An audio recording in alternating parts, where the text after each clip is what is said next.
So, wow. So who painted that shoe? Like that. There's an artist named Yorch. We invested in his art gallery in Comuna 13.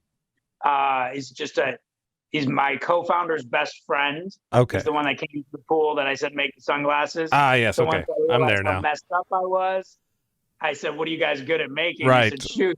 Right. Shoes. Okay. I'm there now. Yeah. And so Yeah, the rubber tree thing is just gone now, right? That's The rubber tree thing is gone, and in fact, the shoes are now more of a novelty as like having the capabilities and creating a couple jobs. The plan was going to do a drop in April of 2020 and drop 100 pairs, limited edition, $200 each, and do a social impact. Plus, you get a cool pair of customized shoes, right? I think it's neat. Yeah, those are so cool. 21,000 for the Comuna, and that's a lot of money anywhere. But like 21,000 US is shifting stuff. If we could generate that and do 1 or 2 drops a year. One, I can't survive on that, but this wasn't about me. It was a lot about like, let's pull this off and then, see if it scales. But then like breaking into fashion is not easy. No, right? probably not. And so it's not at all. And so when here's the epiphany when I remember like talking about it, they're like, why don't we grow avocados? And I was like, because I can't put avocados in my shoe. And Steven's uncle goes, ask him why he wants to make shoes. And I looked at Steven like he was crazy. I'm like, so we can fund these social programs. And Steven goes, well, why don't we just sell avocados? And I'm like, why don't we just sell avocados? Like, that's such a smarter play than trying to be a fashion mogul. Yeah. Yeah. Right? So the answer is there. It's like, again, we get blinders on like, no, it has to be an app in behavioral health. And it's like, but they don't need an app in behavioral health. And it's like, well, why not? It's like, that's just insane. So it's like, oh shit, what do they need? They need clean water. Oh, okay. Like, let's go do that. You're right. Like so often, like the people that are in these boardrooms or that are the innovators, and they're not talking to the people that they supposedly want to do this altruistic thing to serve, and then they just don't understand. Like, why isn't this fixing things? Why isn't this the thing? Because you're not connected. The metrics. I mean, Rena, the metrics are off. They are so off. Like, I can't tell you how many times I was a distinguished collaborator at Stanford at the time. When I went to Medellin, like my first 3 or 4 trips that first year. And the questions that I would get are just absurd. And they're the questions that I would get always, but now, and they are, okay, how are you going to scale? And what is the return on investment? I don't know. I just know I got a really dope shoe that these guys created in like this really cool, badass neighborhood that used to be the neighborhood of Pablo Escobar, the most dangerous criminal mind in the world, and we're going to go do something pretty cool with it. I don't know what. And if worst case scenario, it cost me 10 grand, but I got a great adventure story from that. There's a metric, and I led with love, right? I was willing, not like those assholes, they're going to rip me off. Like, that's a lesson, dumbass. Like, you just gave a bunch of Colombians money. Like, what do you think is going to happen? That's a joke, but it didn't. The opposite happened.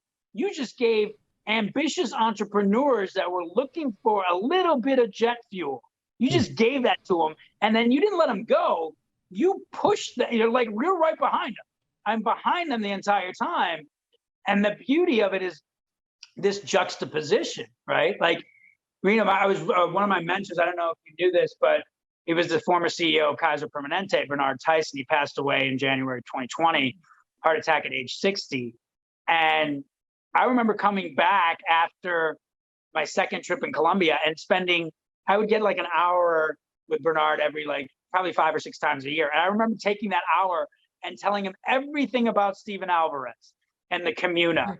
And then when I got off the phone, I was like, man, I just closed, and like in an instant, closed the juxtaposition between a kid in the poorest neighborhood in South America to the CEO of an $87 billion company in seconds, right? And I was like, and with ease, with joy, and he appreciated that.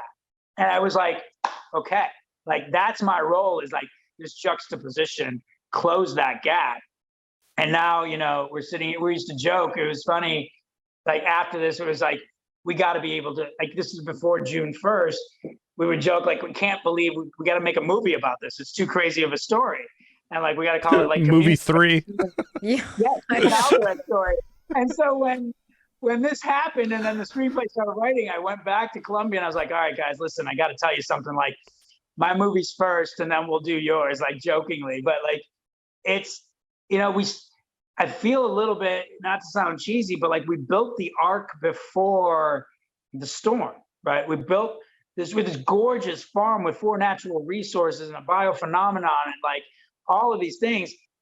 And then, you know, coming out of like complete injustice of Colombia, let's not forget that country's war torn.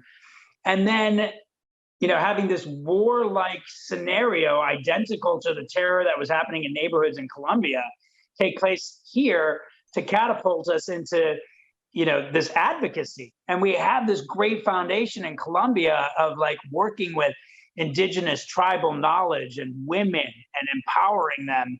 You know, again, there's no reason for this to work. I don't speak Spanish, but I'm leading with the right ingredients. Yeah. You know, it's arm gestures, but it's a lot of love and Stephen's English and you know, finding that right person. But he knows this. He knows the ultimate goal is to find a Stephen Alvarez in almost every city and be able to empower them, who's a community leader. And I was embarrassed that I couldn't do that here. How do I have an art gallery in Medellin? Well, one, it's more affordable.